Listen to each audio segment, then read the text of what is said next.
হঠাৎ করেই ডক্টর ইউনূসের মুখে মুক্তিযুদ্ধের গুণকীর্তন শোনা যাচ্ছে। মুক্তিযুদ্ধের গান গাচ্ছে, মুক্তিযুদ্ধের পীড়িত মনে হয় তার মধ্যে উতলে উঠতেছে। ঘটনা কি? নতুন করে কিছু ঘটতে যাচ্ছে কোথাও? এই ডক্টর ইউনূস তো সেই ডক্টর ইউনূস যিনি অন্তর্বর্তীকালীন সরকারের ক্ষমতা নেয়ার পর যে রিসেট বাটন প্রেস করেছিল, সেই রিসেট বাটন প্রেস করার মধ্য দিয়ে বাংলাদেশের মুক্তিযুদ্ধ, মুক্তিযুদ্ধের ইতিহাস, মুক্তিযুদ্ধের স্মৃতি সবকিছু মুছে দিয়েছিল। এবং তার রিসেট বাটন প্রেসের মধ্য দিয়ে এখানে যে একটা মবতন্ত্র প্রতিষ্ঠা পেয়েছিল, তিনি প্রতিষ্ঠা করেছিলেন। সেই মবতন্ত্রের মব সন্ত্রাসীরা যত্রতত্র নির্বিচারে মুক্তিযুদ্ধের স্মৃতি সম্বলিত সেটা ভাস্কর্য হোক, মিউজিয়াম হোক, স্থাপনা হোক, তারা ভেঙে চুরে দিল, গুড়িয়ে দিল। কই বিগত ১.৫ বছরে ডক্টর ইউনূসের এই সময়ে এর পক্ষে বা বিপক্ষে একটা টু শব্দ করতেও তো তাকে শোনা গেল না। মুখে কুলুপ এঁটে বসেছিল। তো এখন হঠাৎ করে তার মধ্যে কি এমন ভালোবাসা তৈরি হলো, কি এমন প্রীতি উতলে উঠলো যে তিনি বলতেছেন নতুন প্রজন্মের জন্য মুক্তিযুদ্ধের অনুপ্রেরণা খুবই প্রয়োজন। তো এই মুহূর্তে তার এই আত্ম উপলব্ধি হওয়ার কারণটা কি, এবং সেটা কোন মুহূর্ত? ১২ই ফেব্রুয়ারিতে তারা একটা নির্বাচন দিতে যাচ্ছে, তারা সেই নির্বাচনের প্রস্তুতি নিয়ে সামনে এগুচ্ছে। যেই নির্বাচনের ধার্য দিন খুবই সন্নিকটে, কত দিন বাকি আছে সেই দিন হিসাব করা এখন আর যথার্থ না, বরং কত ঘন্টা বাকি আছে ঘন্টা হিসাবে হিসাব করতে হয়। ঠিক সেই মুহূর্তে এসে ডক্টর ইউনূসের মধ্যে মুক্তিযুদ্ধের প্রেম উতলে উঠেছে। যদিও সেই ১২ই ফেব্রুয়ারি কয়েক ঘন্টা পরের নির্বাচনটা হবে কি হবে না সেই অনিশ্চয়তা বা সেই সংখ্যা কিন্তু পুরোপুরি কাটেনি, বা ডক্টর ইউনূসের এই বক্তব্যের মধ্য দিয়েও মনে হচ্ছে কিছু একটা ঘটতে যাচ্ছে নতুন করে। তাহলে সেই কারণ কি হতে পারে?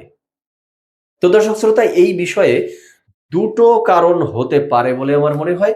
চলুন সেই বিষয়ে কথা বলবো, ডিরেক্ট হিট দ্য পয়েন্টে। Hit the point number 1। ২ দিন আগে আমরা দেখেছি জামাত ইসলাম তাদের নির্বাচনী ইশতেহার প্রকাশ করেছিল, আর সেই ইশতেহারে তারা বলছে যে তারা ক্ষমতায় আসলে শিক্ষার্থীদের কাছে বা নতুন প্রজন্মের কাছে মুক্তিযুদ্ধের সঠিক ইতিহাস তুলে ধরবে জামাতে ইসলামী।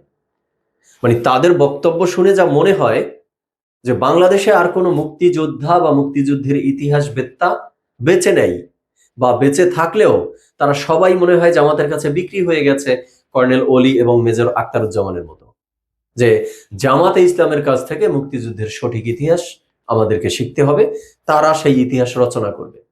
যাই হোক, এটি নিয়ে এর পূর্বে আমি আলোচনা করেছিলাম, কিন্তু আজকে যে বিষয়টা আলোচনা করতে চাচ্ছি সেটা হলো জামাতে ইসলামও বলছে নতুন প্রজন্ম বা শিক্ষার্থীদের কাছে মুক্তিযুদ্ধের সঠিক ইতিহাস তুলে ধরবে, অপরদিকে ডক্টর ইউনূসও বলছে সেই নতুন প্রজন্মের জন্য মুক্তিযুদ্ধের অনুপ্রেরণা প্রয়োজন।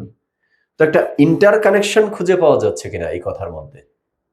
তো এই কথার মধ্যে বা বক্তব্যের মধ্যে যেমন একটা ইন্টার কানেকশন পাওয়া যাচ্ছে অনুমেয়, তো নির্বাচনকে কেন্দ্র করে কোনো ধরনের ইন্টার কানেকশন ওয়াইজ কিছু হতে যাচ্ছে না তো? এবার আসি হিট দ্য পয়েন্ট নাম্বার 2। এই যে 12ই ফেব্রুয়ারিতে নির্বাচনের জন্য দিন ধার্য, আর বাকি আছে মাত্র কয়েক ঘন্টা বলা যায়। যদিও নির্বাচনটি হবে কি হবে না তা নিয়ে অনিশ্চয়তা শঙ্কা যেন ছাড়ছে না। একের পর এক নতুন নতুন অনিশ্চয়তা, নতুন নতুন শঙ্কা, নতুন নতুন সন্দেহের উদ্বেগের জন্ম দিচ্ছে। ঠিক এই মুহূর্তে এসে বিভিন্ন মহল থেকে বিভিন্ন প্রেক্ষাপটে আওয়ামী লীগ বিষয়ে আলোচনা প্রাসঙ্গিক হয়ে উঠছে।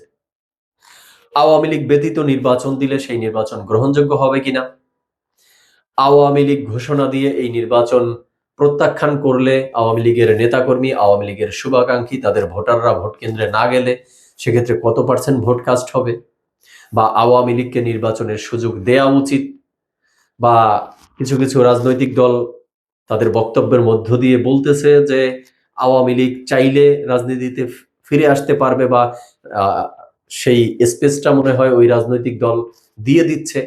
যেমন আমরা দেখেছি বিএনপির চেয়ারপারসন জনাব তারেক রহমান বলছেন জনগণ চাইলে শেখ হাসিনার সন্তানরা রাজনীতিতে ফিরতে পারবে।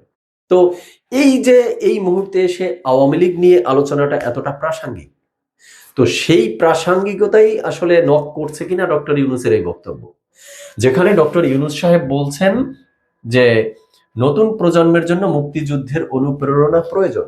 তো আজ তিনি মুক্তিযুদ্ধের কথা বলছেন, টুডে অর টুমোরো আওয়ামী লীগও বাংলাদেশে প্রয়োজন, এমন বক্তব্য আসতে যাচ্ছে কিনা আসলে। কারণ ডক্টর ইউনূস সাহেব একবার রিসেট বাটন প্রেস করার মধ্য দিয়ে মুক্তিযুদ্ধের ইতিহাস মুছে ফেলেছিল, কিন্তু তার হয়তোবা এই ১.৫ বছরে ক্ষমতায় বসে শেষ পর্যায়ে এসে উপলব্ধি হয়েছে যে চাইলেই মুক্তিযুদ্ধের ইতিহাস মুছে ফেলা যায় না। জোর জবরদস্তি করে, ক্ষমতার অপব্যবহার করে চাইলে হয়তোবা মুক্তিযুদ্ধের এক্সিস্টিং যত চিহ্ন রয়েছে, স্মৃতি স্তম্ভ রয়েছে, সেগুলো জ্বালিয়ে পুড়িয়ে দেয়া যায়, ভেঙে দেয়া যায়, গুড়িয়ে দেয়া যায়, কিন্তু তার দ্বারা প্রকৃত পক্ষে যে একটা দেশের মুক্তিযুদ্ধের হিস্ট্রিকে মুছে ফেলা যায় না, সেটা তার মধ্যে আসলে উপলব্ধি হয়েছে কিনা এই মুহূর্তে। আর সেই লক্ষ্যেই মুক্তিযুদ্ধের প্রেমের গল্প তার মুখ থেকে আসা শুরু করেছে কিনা। তো দর্শক শ্রোতা, কনক্লুশনে এসে যেটা বলে শেষ করব, আপনারা মতামত দিবেন যে ডক্টর ইউনূসের হঠাৎ করে যে মুক্তিযুদ্ধের প্রেম তার মধ্যে উতলে উঠেছে, কারণ কোনটা? জামাত ইসলামের সাথে এই সরকারের কোনো ইন্টার কানেকশন, নাকি ডক্টর ইউনূসের মধ্যেই এই ১.৫ বছরে ক্ষমতায় থেকে তার সঠিক উপলব্ধি হয়েছে যে মুক্তিযুদ্ধ এবং আওয়ামী লীগ বাংলাদেশে প্রাসঙ্গিক, এর বিরুদ্ধে আসলে বেশি দিন অবস্থান নেওয়া যায় না।